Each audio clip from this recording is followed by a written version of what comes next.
परिचय। अरे रोहित, आज स्कूल कैसा रहा? पिताजी, आज बहुत मजा आया। और तुम्हारा खेल कैसा रहा? मजेदार। मुझे खेल में दूसरा स्थान मिला। बहुत बढ़िया। धन्यवाद पिताजी। पिताजी, उस कार को देखिए, उससे क्या उत्सर्जित हो रहा है? शीशा ऊपर कर दो बेटा। कार से उत्सर्जित होने वाला पदार्थ वायु प्रदूषण पैदा करता है। ये पदार्थ हमारे स्वास्थ्य को भी प्रभावित करते हैं और इनसे दमा जैसे रोग होते हैं। क्या हम इसे रोक नहीं सकते पिताजी? हम वायु प्रदूषण को विभिन्न तकनीकों का उपयोग कर नियंत्रित कर सकते हैं। क्या तुम जानने के इच्छुक हो? हाँ पिताजी। ठीक है, मैं तुम्हें वायु व जल प्रदूषण के बारे में विस्तार से बताता हूँ।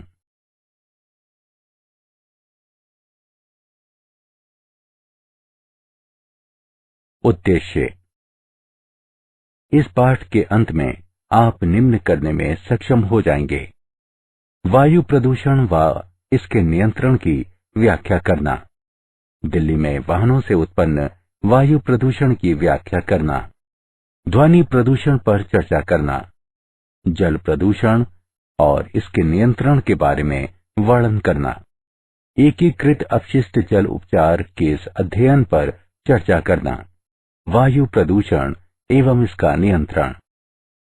वायु, जल या मृदा का जीवों के लिए हानिकारक पदार्थों द्वारा संदूषण प्रदूषण कहलाता है। वैसे अपशिष्ट पदार्थ या वस्तु जो वायु, मृदा या जल को संदूषित करते हैं प्रदूषक कहे जाते हैं। वायुमंडल का गैसों, द्रवों या ठोस अपशिष्टों के द्वारा दूषण जो मानव, पौधों व जानवरों के स्वास्थ्य को प्रभावित करते हैं, वायु प्रदूषण के रूप में परिभाषित किया जाता है। वायु प्रदूषण के कारण। जीवाश्म ईंधन वायु प्रदूषण के प्रमुख कारणों में से एक है। एरोसोल प्रणोदक व रेफ्रिजरेटरों में क्लोरोफ्लोरोकार्बन के उपयोग से वायु प्रदूषण का स्तर बढ़ रहा है। सल्फर डाइऑक्साइड धूम कोहरे के मुख्य घटकों में से एक है, जिसके कारण अम्लीय वर्षा होती है। धूल, पराग एवं अन्य कार्बनिक कणों के कारण बनने वाले धूम से भी वायु प्रदूषण होता है। सड़कों पर बढ़ता हुआ यातायात प्रदूषण की मात्रा को बढ़ाता है। वायु प्रदूषण की नियंत्रण विधियां। एग्जॉस्ट गैस स्ट्रीम से धूल कणों को निकालने के लिए स्थिर वैद्युत अवक्षेपक यानी इलेक्ट्रोस्टैटिक प्रेसिपिटेटर का इस्तेमाल किया जाता है। इलेक्ट्रोस्टैटिक प्रेसिपिटेटर का इस्तेमाल जैसे ही धुआं युक्त गैसें अवक्षेपक यानी प्रेसिपिटेटर में प्रवेश करती हैं, तो सर्वप्रथम ऋणात्मक आवेशित धातु ग्रिड के संपर्क में आकर ऋण आवेशित हो जाती हैं। तत्पश्चात धुएं के कण धन आवेशित पट्टिकाओं की ओर आकृष्ट होते हैं। इस प्रकार इन धुआं युक्त गैसों से धूल कण अलग हो जाते हैं और स्वच्छ हवा वायुमंडल में प्रेषित हो जाती है। मार्जक स्क्रबर। मार्जक गैस से गंदगी दूर करने वाला एक उपकरण है। वायु प्रवाह में उच्च दाब पर नोजल के द्वारा रासायनिक पदार्थ युक्त जल का छिड़काव किया जाता है। कुछ जल, खासकर यदि प्रवर्त वायु गर्म हो, तो वाष्प में बदल जाता है और निकलकर विलीन हो जाता है।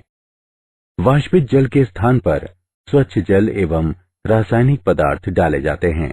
इस प्रक्रिया से उत्पन्न गर्द एवं प्रदूषण उत्पादों को समय समय पर नाली के सहारे निकाल दिया जाता है। वायु प्रदूषण के प्रभाव। वायुमंडल में उपस्थित प्रदूषकों के कारण दमा जैसा चिरकालिक रोग हो जाता है। इससे फेफड़ों का कैंसर होता है। इससे चिरकालिक फुफ्फुस अवरोधी रोग यानी श्वासावरोधी रोग यानी ऑब्स्ट्रक्टिव पल्मोनरी डिसीज हो सकती है। ओजोन गैस के संपर्क में आने से हमारी आंखों में जलन एवं खुजलाहट उत्पन्न होती है। कार्बन मोनोऑक्साइड गैस हीमोग्लोबिन से अभिक्रिया करके खून में प्रवाहित हो रही ऑक्सीजन की मात्रा को कम कर देती है। मूल्यांकन। आगे बढ़ने से पहले आइए देखें कि आपने क्या सीखा। सही विकल्प को उठाकर उसके संगत स्थान पर रखें। दिल्ली में वाहन जन्य वायु प्रदूषण पर नियंत्रण केस अध्ययन। दिल्ली का विभिन्न क्षेत्रों, उद्योग, परिवहन एवं आवास में विकास हुआ है, जिसके फलस्वरूप वायु प्रदूषण में वृद्धि हुई है। इससे स्वास्थ्य के खतरों में वृद्धि होती है, जो श्वास रोगों में हुई वृद्धि में स्पष्ट दिखाई देते हैं। पिछले 8 वर्षों में दिल्ली में वायु प्रदूषण के स्तर में 5 गुना वृद्धि हुई है। रिपोर्ट के अनुसार दिल्ली में रहने वाले लोग सांस के साथ जहर ले रहे हैं। दिल्ली की हवाओं में लटकते अंतःश्वसनीय विविक्त पदार्थ रेस्पिरेबल सस्पेंडेड पार्टिकुलेट मैटर यानी RSPM की मात्रा लगभग 250 माइक्रोग्राम प्रति घन मीटर है, जो सामान्य से 4 गुना अधिक है। वहीं नाइट्रोजन ऑक्साइड की मात्रा 50 से 55 माइक्रोग्राम प्रति घन मीटर है, जो कि 40 माइक्रोग्राम प्रति घन मीटर की निर्धारित मात्रा से कहीं अधिक है। इन प्रदूषकों के कारण श्वासावरोध, दमा, फेफड़ों में संक्रमण एवं जन्मजात विकृति जैसे रोग उत्पन्न हो रहे हैं। वायु प्रदूषण निरोध एवं नियंत्रण अधिनियम 1981। वायु प्रदूषण निरोध एवं नियंत्रण अधिनियम सन 1981 में संसद द्वारा पारित किया गया, जिसका मुख्य उद्देश्य वायु प्रदूषण की रोकथाम, नियंत्रण एवं उपशमन है। वायु प्रदूषण निरोध एवं नियंत्रण अधिनियम के मुख्य प्रावधान इस प्रकार हैं। किसी भी वायु प्रदूषण नियंत्रण क्षेत्र में औद्योगिक संयंत्र चलाने वाला कोई भी व्यक्ति राज्य बोर्ड द्वारा निर्धारित मापदंडों की सीमा से अधिक वायु प्रदूषण के उत्सर्जन का निपटान नहीं करेगा, न ही उत्सर्जन करेगा और न ही निपटान की अनुमति देगा। राज्य बोर्ड भी वायु प्रदूषण करने से किसी भी व्यक्ति को रोकने के लिए अदालत का रुख कर सकते हैं। राज्य प्रदूषण नियंत्रण बोर्ड की अनुमति के बगैर कोई व्यक्ति किसी भी औद्योगिक संयंत्र की स्थापना नहीं कर सकता है। अनुमति देने या मना करने के लिए बोर्ड औपचारिकताएं पूरी करेगा। ध्वनि प्रदूषण। ध्वनि प्रदूषण से तात्पर्य वायुमंडल में मानव द्वारा उत्पन्न की गई उन ध्वनियों से है, जिनसे मनुष्य अथवा अन्य प्राणियों के स्वास्थ्य पर बुरा प्रभाव पड़ता है। ध्वनि प्रदूषण के प्रमुख स्रोतों में से कुछ इस प्रकार हैं। यातायात। शहरी क्षेत्रों में ध्वनि प्रदूषण का ये मुख्य स्रोत है। सड़कों पर यातायात में दिनादिन वृद्धि हो रही है। Railway station. रेल के इंजन ध्वनि प्रदूषण का एक मुख्य स्रोत है। रेलों की शंटिंग एवं स्विचिंग क्रियाकलापों से ध्वनि प्रदूषण के स्तर में वृद्धि हो रही है। ध्वनि प्रदूषण के स्रोत। औद्योगिक स्रोत। किसी उद्योग में प्रयुक्त मशीनें ध्वनि प्रदूषण का एक बहुत बड़ा स्रोत हैं। क्योंकि पेड़ ध्वनि को समाहित कर लेते हैं, इसलिए ध्वनि को कम करने हेतु उद्योग परिसर में वृक्षारोपण करने की अनुशंसा की जाती है। अन्य स्रोत। बॉयलर, कंप्रेसर, जनरेटर जैसे उपकरण भी कुछ हद तक ध्वनि प्रदूषण के कारक हैं। जल प्रदूषण एवं उस पर नियंत्रण। प्राकृतिक जल स्रोतों में हानिकारक रसायनों के मिल जाने की परिघटना को जल प्रदूषण कहते हैं। जल प्रदूषण के कई स्रोत हैं। नदियों में छोड़ा गया शहरों का जल एवं औद्योगिक अपशिष्ट प्रमुख स्रोत हैं। अपशिष्ट जल के केवल 10% का शोधन किया जाता है। शेष जल जलाशयों में छोड़ दिया जाता है। नदियों में गिरने वाला कृषि अपवाह और खेतों का पानी जल प्रदूषण का एक अन्य कारक है, क्योंकि इसमें रासायनिक और नाशी जीव मारक पदार्थ होते हैं। घरेलू अपजल और औद्योगिक बहिस्रावी पदार्थ। घरों से उपयोग के बाद फेंका हुआ जल घरेलू मल जल कहलाता है। इसे सैनिटरी सीवेज भी कहते हैं। इस मल जल में लंबित पदार्थों के साथ साथ कई प्रकार की घुलनशील गंदी वस्तुएं भी होती हैं। इन गंदी वस्तुओं में जैव पदार्थ तथा पौधों के पोषक पदार्थ होते हैं।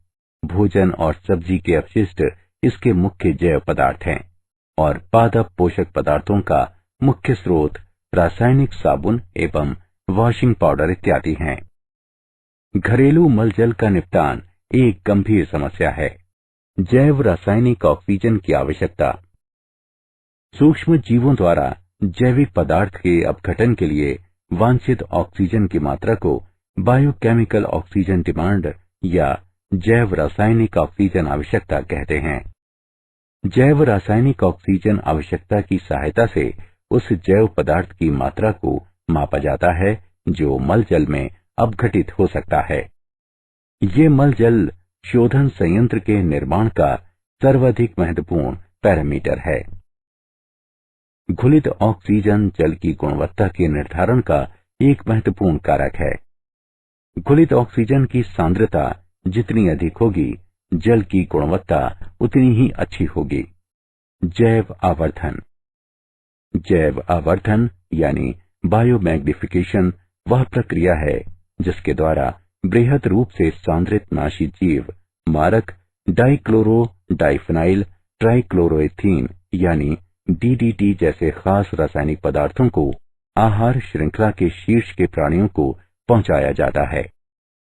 उदाहरण, हर पोषी स्तर पर डीडीटी की सांद्रता में वृद्धि, जैसा कि रेखा लेख यानी डायग्राम में दिखाया गया है। सुपोषण। जल के पुष्टिकारक गुणों के संवर्धन की प्रक्रिया जिसके फलस्वरूप अक्सर प्रजाति विविधता बिगड़ जाती है, सुपोषण कहलाती है। जलाशयों में अजैव यौगिकों के मिलने और जैव अपशिष्ट पदार्थों के अपघटन से जल की पौष्टिकता में वृद्धि होती है। इसके फलस्वरूप शैवाल, खासकर नीलाभ हरे शैवाल का विकास तेजी से होता है और ये जल की सतह को पूरी तरह से आच्छादित कर सकता है। शैवाल के इस विकास को शैवाल प्रस्फुटन कहा जाता है। शैवाल का ये प्रस्फुटन जल में अक्सर विषाक्त पदार्थ छोड़ता है और अन्य शैवाल के विकास को रोकता है। विषाक्तता या ऑक्सीजन की कमी से जलीय जीव मर भी सकते हैं। मूल्यांकन। आगे बढ़ने से पहले आइए देखें आपने क्या सीखा। सही विकल्प को उठाकर उसके संगत स्थान पर रखें।